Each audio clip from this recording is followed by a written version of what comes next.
SIR এর বৈধতা বহাল রাখলো সুপ্রিম কোর্ট। এসআইআর এ নির্বাচন কমিশনের ক্ষমতা বহাল, ভোটার তালিকায় বিশেষ সিদ্ধান্ত গ্রহণ কমিশনের ক্ষমতা বহাল। এসআইআর এর বৈধতাকে চ্যালেঞ্জ করে দায়ের মামলা একগুচ্ছ আবেদনও জমা পড়েছিল সুপ্রিম কোর্টে। এসআইআর কার্যকর করার ক্ষমতা কমিশনের আছে কিনা তা নিয়েও প্রশ্ন উঠেছিল। এবার এসআইআর মামলা নিয়ে রায় দিল সর্বোচ্চ আদালত। অবাধ ও সুষ্ঠু নির্বাচনের জন্য এসআইআর আবশ্যক পর্যবেক্ষণ সুপ্রিম কোর্টের প্রধান বিচারপতির বেঞ্চের। কমিশনের এসআইআর সংক্রান্ত বিহার মডেলকে মান্যতা দিল সুপ্রিম কোর্ট। আমরা দেখেছিলাম যবে থেকেই বিহারে প্রথম এসআইআর শুরু হয় এবং তারপরে পশ্চিমবঙ্গ সহ যে 12টি রাজ্য এবং এখন এই বিধানসভার ভোটগুলি মিটতে আবার বেশ কিছু রাজ্যে নতুন করে এই এসআইআর প্রক্রিয়া শুরু হয়েছে। এবার এসআইআর কতটা বৈধ, কমিশন কতটা এসআইআর করতে পারে, এরকম একাধিক প্রশ্ন তুলে দীর্ঘ জলঘোলা হয়েছিল। আবারও এসআইআর চলছে, এবার তারই বৈধতা বহাল রাখলো সুপ্রিম কোর্ট।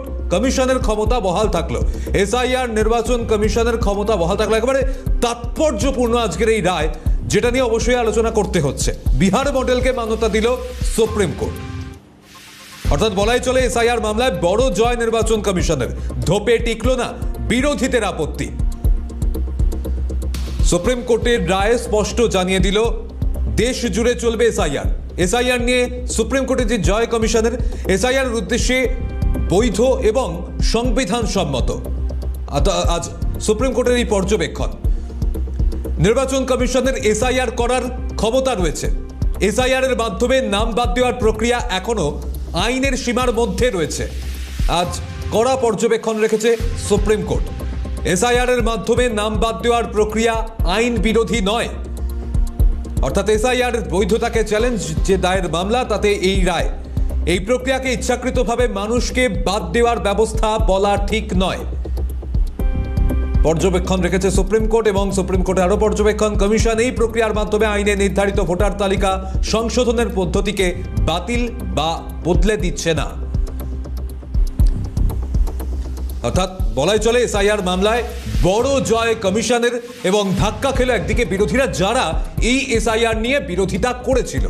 অভিরূপা হাজরা প্রতিনিধি রয়েছেন আমাদের সঙ্গে, এখান থেকে একটু বিস্তারিত জানার চেষ্টা করি। অভিরূপা, আজ সুপ্রিম কোর্ট এসআইআর মামলায় কমিশনের যে ক্ষমতা তা বহাল রাখলো, কি কি পর্যবেক্ষণ ছিল একটু বিস্তারিতভাবে জানাও।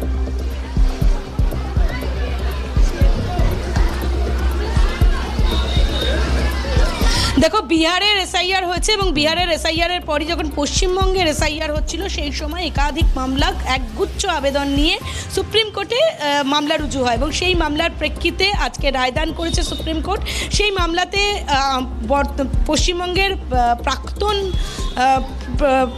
মুখ্যমন্ত্রী তারও আবেদন ছিল এবং সেই আবেদনগুলোর মধ্যে অন্যতম ছিল যে নির্বাচন কমিশন যেভাবে এই প্রক্রিয়াকরণ চালাচ্ছে এর বৈধতা নেই, এটা বাতিল কিংবা খারিজ করে দেওয়া হোক। কিন্তু সেই আবেদন নামঞ্জুর করেছে আজকে সুপ্রিম কোর্ট। সুপ্রিম কোর্ট জানিয়েছে কোনো এখতিয়ারের বাইরে গিয়ে কোনো কাজ করেনি কমিশন যে এসআইআর করেছে, অর্থাৎ নিবিড় সংশোধন ভোটার তালিকার, সেটা একেবারে সঠিক, আইন মেনে সেটা করেছে এবং বিহার মডেলকে রেখেই পশ্চিমবঙ্গকেও সেই এসআইআর এর কাজ তারা করেছে এবং এটা সম্পূর্ণ সঠিক, এতে কোনো ভুল নেই। সুতরাং এই ক্ষেত্রে আপাতত অবাধ এবং সুষ্ঠু নির্বাচনের ক্ষেত্রে কমিশনের এই সিদ্ধান্ত সঠিক। আগামী দিনেও যদি কোথাও এসআইআর করতে চায় কমিশন, তাহলে সেটা তারা করতে পারবে। বিহার মডেলকে সামনে রেখেই তারা এইভাবেই এসআইআর করতে পারবে, এতে কোনো বাধা রইল না এবং ফ্রি হ্যান্ড দিয়ে দেওয়া হয়েছে কমিশনকে। তো কমিশনের স্বস্তি, একথা বলাই বাহুল্য। অন্যদিকে যারা বিরোধিতা করেছিলেন, আমরা দেখেছিলাম প্রাক্তন মুখ্যমন্ত্রী মমতা বন্দ্যোপাধ্যায়, তিনি সরাসরি চলে গিয়েছিলেন এবং বলেছিলেন যে এসআইআর এর জন্য অনেক মানুষের প্রাণহানি পর্যন্ত ঘটছে, এটা বাতিল কিংবা খারিজ করে দেওয়া হোক।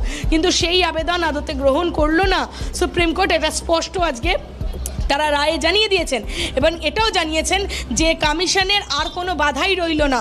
এসআইআর সংক্রান্ত তারা আর যা সিদ্ধান্ত নেবে আইন মেনে সেটা তারা করতে পারেন। পরবর্তী অন্য কোনো রাজ্যে যদি তারা এই ধরনের এসআইআর এর অর্থাৎ ভোটার তালিকার নিবিড় সংশোধন তারা করতে চান, তাহলে সেটা তারা করতে পারেন, এতে কোনো বাধা রইল না, স্পষ্ট জানিয়ে দিয়েছে। তবে বিহার মডেলকে রেখেই এসআইআর করতে হবে বা এসআইআর এর এই বিহার মডেলটাই সুপ্রিম কোর্ট গ্রাহ্য বলে মনে করেছে এবং বলা হয়েছে যে কমিশন কোনো অবৈধ কাজ করেনি, কোনো অনৈতিক কাজ করেনি।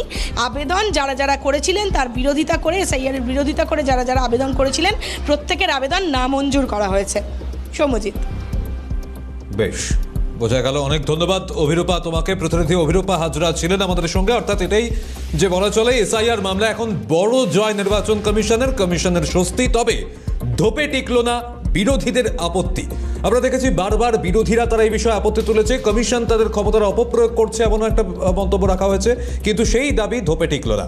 এখান থেকে আরো আলোচনায় যাব। আমাদের সঙ্গে রাজনৈতিক বিশ্লেষক ঝন্টু বড়াইক রয়েছেন, পাশাপাশি নিউজরুম থেকে আমার সহকর্মী দেবারতী রয়েছেন। দেবারতী, তোমার প্রশ্ন। তবে সৌম, তার আগে ঝন্টুদার কাছে যাওয়ার আগে একটা কথা বলে নি।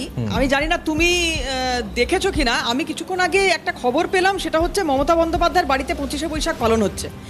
যাই হোক, এইটার সঙ্গে কোনো সম্পর্ক নেই, তাও বলছি যে একদিকে দল ভেঙে পড়ছে তাসের ঘরের মতো, আর উনি এখন এই মুহূর্তে 25শে বৈশাখ বাড়িতে পালন করছেন। যে রবীন্দ্রসঙ্গীত একটা সময় পর্যন্ত রাস্তার মোড়ে মোড়ে বাজতো, এখন সেটা সংকুচিত হয়েছে, ওনার বাড়িতে এই মুহূর্তে পালন হচ্ছে। এখন উৎসবের সময় ওনার হয়তো মনে হয়েছে, যাই হোক সেটা আলাদা বিষয়। রবীন্দ্রনাথকে যে যখন খুশি স্মরণ করতেই পারে, একটু দুঃখের আকারে ডিজেটা বাজছে তৃণমূলের ঘরেই এখন। একদমই তাই, আমি সেটাই বলতে যাচ্ছিলাম যে রবীন্দ্রসঙ্গীত বোধহয় ডিজেকে চাপা দেওয়ার জন্য করতে চাইছেন উনি, এটা আলাদা বিষয়। কিন্তু আজকে আবারও যে মুখ পুড়ল তৃণমূলের, আবারও যে মুখ পুড়ল মমতা বন্দ্যোপাধ্যায়ের, আবারও যে মুখ পুড়ল অভিষেক বন্দ্যোপাধ্যায়, সেটা তো নতুন করে বলার অপেক্ষা রাখে না। কারণ যে পরিস্থিতি এখন তৈরি হয়ে রয়েছে, এখান থেকে ঘুরে দাঁড়ানোর লড়াই তৃণমূল কংগ্রেসের আরও কঠিন। কারণ আজকে সুপ্রিম কোর্ট যে কথা বলে দিল, যে পর্যবেক্ষণ সামনে এলো, সেখানে রিজেকশন, গোটা বাংলার মানুষের রিজেকশন তৃণমূল কংগ্রেসের প্রতি আরও দৃঢ় হলো, আরও প্রগাঢ় হলো। আমি সরাসরি ঝন্টু বড়াইক আমাদের সঙ্গে রয়েছেন, ঝন্টুদার কাছে যাওয়ার চেষ্টা করব। ঝন্টুদা, একটা বিষয় এখানে ভীষণভাবে তাৎপর্যপূর্ণ।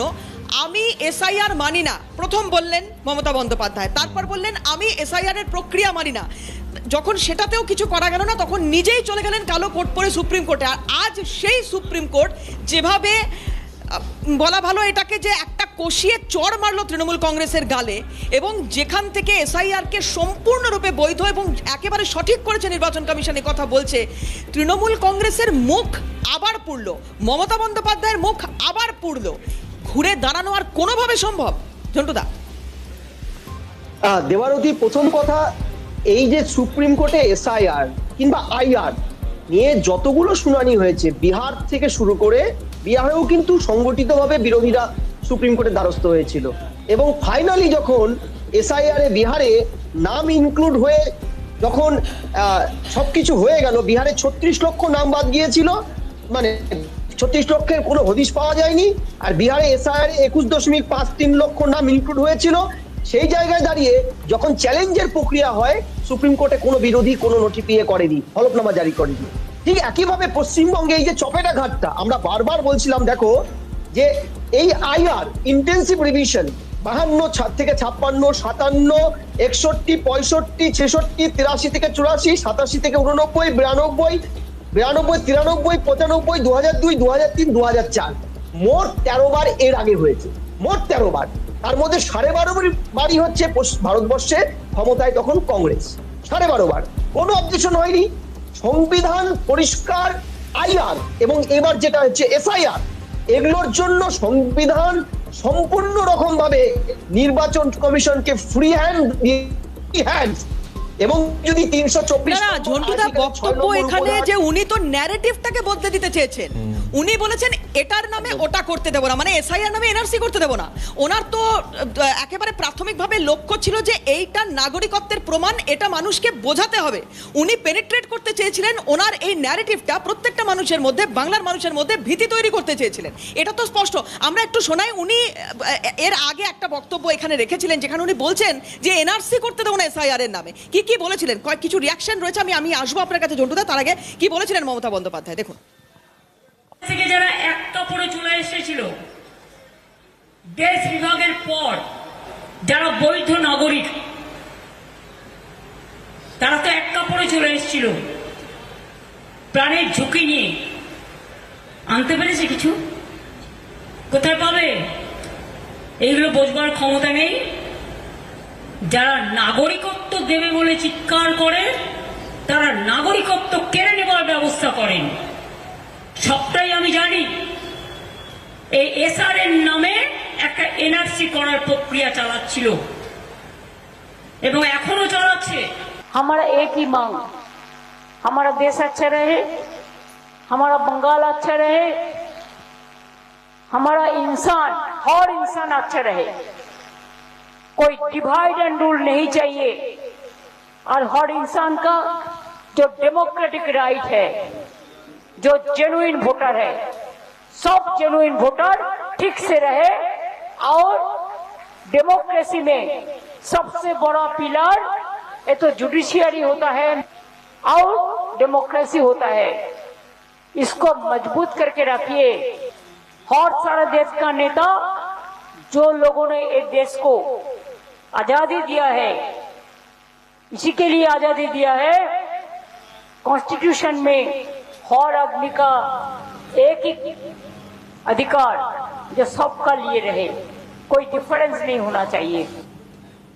এখান থেকে দেবারতী Genuine- একটু genuine voter প্রথমে show, বিরত হ্যাঁ। করছি, দেবারতী একটু প্রথমে বিরত করছি যে মন্তব্য আমরা শুনলাম, যেখান থেকে একটা বিষয় বলা চলে যে রাজনৈতিক উদ্দেশ্য প্রণোদিতভাবে প্রতিবাদ করা, এবং যিনি একসময় ভুয়ো ভোটার নিয়ে প্রতিবাদ করেছিলেন সেই ভুয়ো ভোটারই যে একসময় তারই ভোট ব্যাংক হয়ে গেছিল, সেটা এই এসআইআর হলে যে আরো মানুষের কাছে কাঁচের মতন পরিষ্কার, যেটা হয়ে তো গেছেই, হয়ে যেত, এটা ভেবে হয়তো প্রতিবাদটা করেছিলেন, কিন্তু সেটাও এখন আর ধোপে টিকলো না। একদমই তাই সৌম্য, এবং আমি এখানটাই বলার চেষ্টা করছিলাম, উনি একটা টার্ম বারবার ইউজ করেছেন, জেনুইন ভোটার যেন বাদ না যায়। আরে জেনুইন ভোটার বাদ যাওয়ার প্রক্রিয়াই এটা নয়, এটা জেনুইন ভোটারকে রাখার প্রক্রিয়া, যেটা আপনি এতদিন করে এসেছেন। যে গরু দুধ দেয় তার লাথি খেয়েছেন, যা যা করে এসেছেন, বুক ফুলিয়ে বলেছেন যে হ্যাঁ আমি মুসলমান তোষণ করি, এসআইআরে একটা বড় অংশের মুসলিম সম্প্রদায়ের মানুষ বাদ গিয়েছেন, এটা তো বারবার বলার চেষ্টা হয়েছে, এটা নাগরিকত্বের প্রমাণ নয়। কেন এই ন্যারেটিভটা তৈরি করা হয়েছে, কেন এই ভীতিটা দেখানো হয়েছে জন্টুদা? দেখো, ডিনায়েল ডিফেন্স মেকানিজম নামে মনস্তত্ত্বের একটা শব্দ আছে। মুখ্যমন্ত্রীর সাথে এই শব্দগুচ্ছ দুটো সম্পূর্ণভাবে মিলে যায়, কারণ এই ভদ্রমহিলা নিজের পলিটিক্যাল ক্যারেক্টার, চরিত্রকে স্থির করতে যে কোনো ন্যারেটিভ সেট আপ করতে পারে। তুমি খেয়াল করবে 2025-এর ফেব্রুয়ারি মাসে তিনি তার দলের নেতাদের বাড়ি বাড়ি পৌঁছে ভুতুরে ভোটার খোঁজার জন্য 3 মাস ধরে তার বাড়িতে বাড়িতে সংযোগ করেছিল, মনে আছে? ঝন্টুদা, সাগরিকা ঘোষ বিরোধী রাজ্যসভা থেকে যখন কেউ শাসক হয় ঝন্টুদা, তথ্য তো বদলে যায় না। যিনি হাতে কাগজ নিয়ে স্পিকারকে ছুড়ে মারছেন ওই একই ইস্যুতে, তিনি যখন শাসক একদম। তখন বিরোধিতা করছেন। এই এটা তো বাংলার মানুষ তাহলে প্রথম থেকেই ওনাকে রিজেকশনের জায়গায় ফেলে রেখেছে, এটা উনি বুঝতে পারলেন না রাজনীতিক, এতদিনের রাজনীতিক হয়ে। না, দেবারতী, একটা ম্যাকবেথরা কোনোদিনও বোঝে না।